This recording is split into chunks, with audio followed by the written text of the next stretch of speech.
A natureza é caprichosa. Hai árbores que medran fortes e duras como a esta e outras que non se acaban de erguer da terra. Por iso hoxe en Sigüeiro falamos de disfunción eréctil. Desde logo, esa é unha cousa normal, o sea, que non hai problema ningún de falar. Moitas veces temos medo precisamente en falar deses temas porque son un pouco tabús para nós. Con falalo non hai ningún problema, o que pasa que sí, pode ser que sea que dé un pouco de vergonza. Eu non teria problema, por exemplo, con xente así e tal, non, pero cos colegas, bueno. Pois, non sei, non se suele falar tampouco moitísimo deso. O consumo de alcohol tamén entra dentro da... porque incluso non é que lle pasa aos jóvenes, nos pasa a todos. Que hai tratamiento que tienen que vayan a acudir a algo para que le ayuden, que vayan a acudir a algo para que le ayuden. Funciona. En algúns casos sí, en outros vai ser que non. Aquí é fuego. Aquí non hai problema, creo. Por aquí, ahí tirando.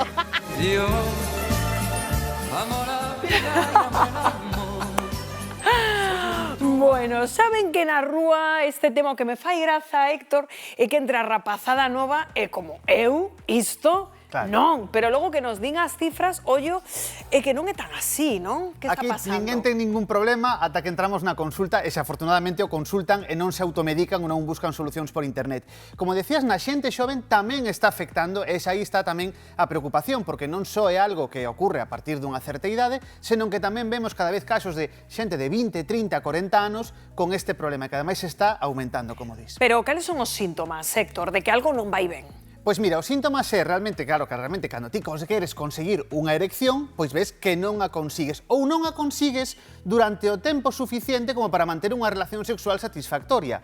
Non dura o tempo suficiente ou non ten a forza suficiente para poder conseguir esa penetración ou esa relación sexual satisfactoria que é o que buscas. Ás veces, esa exaculación incluso chega un poquinho máis rápido do previsto, as ereccións son menos frecuentes, esas ereccións matutinas tamén cada vez son máis raras, antes eran máis frecuentes, ahora cada vez son máis estranas, e logo aparece tamén esa perda de apetito sexual. Pero claro, aquí unha cousa son os síntomas, outra cousa son as causas que están detrás, que realmente é o problema. Cando aparece isto, especialmente a temprana idade, ollo, porque pode haber aí algún problema cardiovascular que nos está...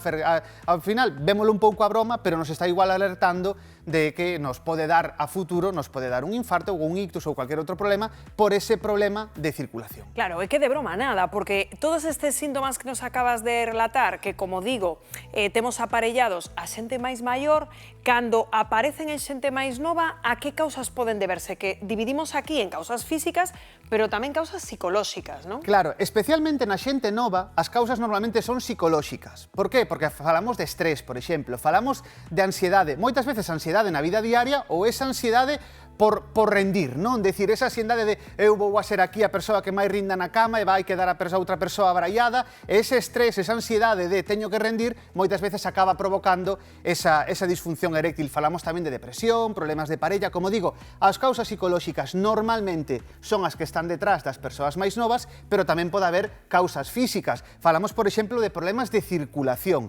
Por qué? Porque hai que pensar, temos por aquí un modelo anatómico dun pene e imos ver como é por dentro, porque claro, ás veces vémolo por fora, pero por dentro non sabemos moi ben como é. Toda a parte interna, a parte da uretra, o conducto polo que sae a oriña, ese é o conducto normal, o resto é unha cousa esponxosa e chea de cavernas que se enchen de sangue para conseguir esa erección. Cal é o problema? Cando falla a circulación. Temos, por exemplo, se temos unha boa circulación, a cousa vai ben, a cousa dá potencia, dá poder, se non hai ningún problema, e a cousa funciona. Cal é o problema? Cando realmente a circulación, a bomba da circulación falla, entón, pois, a cousa falla, entón non conseguimos por culpa desa circulación. O problema da circulación é que vanse depositando nesas arterias que teñen que levar sangue a toda a parte interna do pene, vanse depositando plaquiñas de colesterol, plaquiñas de ateroma, empeora a circulación, e ollo, porque se empeora a circulación dos vasos cavernosos do pene, tamén está empeorando a circulación do noso cerebro e do noso corazón. De aí que nos este alertando moitas veces de un ictus. Falamos tamén ás veces de causas físicas, pode ser... Non, isto é moi importante. É dicir, se isto lle pasa a unha persoa nova, pode ser un signo de que ten papeletas para sufrir un ictus? Pois sí, para un ictus e un infarto, por eses problemas, sempre que non sexa por causas psicolóxicas, se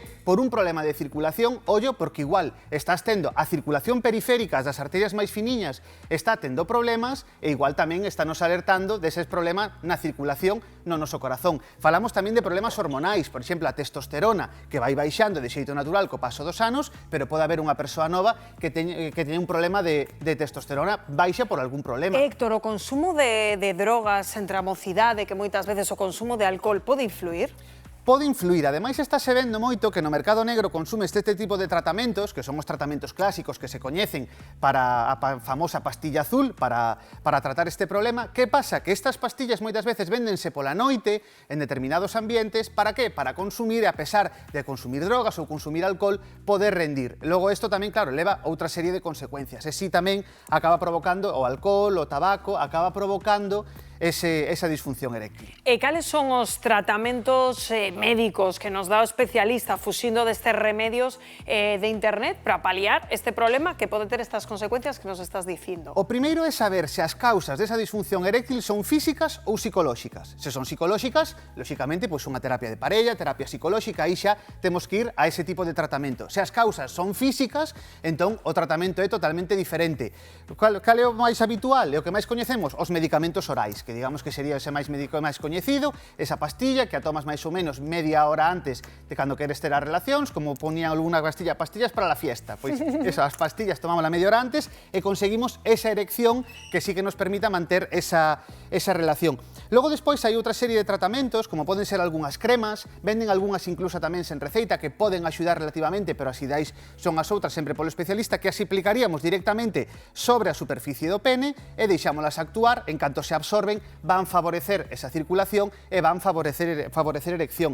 Temos tamén tratamentos inxectables, que directamente se colla a xeringa. Este sí que xa é un pouco máis, costa un pouquiño máis na casa, pero tamén se pode entrenar, na que directamente temos que inxectar na base do pene, inxectamos aí ese medicamento que consigue esa erección durante certo tempo. O máis habitual e o máis, digamos, que máis recetan os especialistas son as clásicas pastillas, pero sempre descartando outra serie de problemas médicos. O que me estou preguntando, Héctor, é canta xente pode estar sufrindo este problema recurrindo a internet, como nos contabas, pola vergonza de non ir ao especialista? Recurrindo a internet ou recurrindo directamente a esa persoa que eu coñezo, que yo recetaron, e como logo véndeme a min ou préstame as pastillas e mas consiga a través de outro canle, non? E realmente hai moita xente que por vergonza lle costa ir á consulta e dicir isto, claro, moita xente que di, isto non é unha enfermidade, non é un problema que eu teño na rodilla, un problema que teño dunha gripe, non? Como vou ir ao médico a decirlle isto?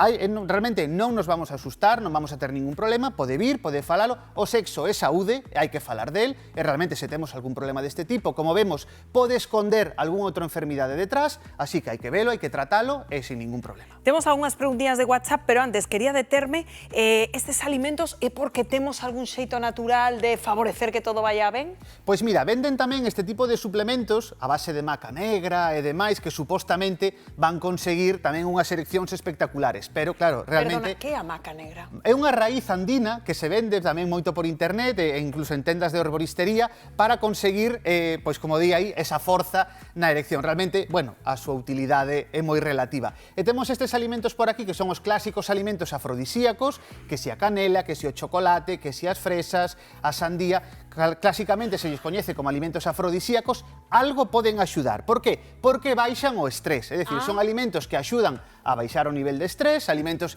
que se consumen nun ambiente tranquilo, como son ese chocolate, esa tranquilidade, esas fresas, ese xogo coas fresas, e pode dar lugar a ter esa baixada de estrés, a esa relaxación que si nos pode axudar a conseguir esa erección satisfactoria coa que podamos manter esa relación sexual. Bueno, pois interesantísimo como sempre todo isto. Creo que temos algunha dúbida dos nosos espectadores, que me encanta que nos trasladen cuestións tamén sobre estes temas. Imos a ver a primeira.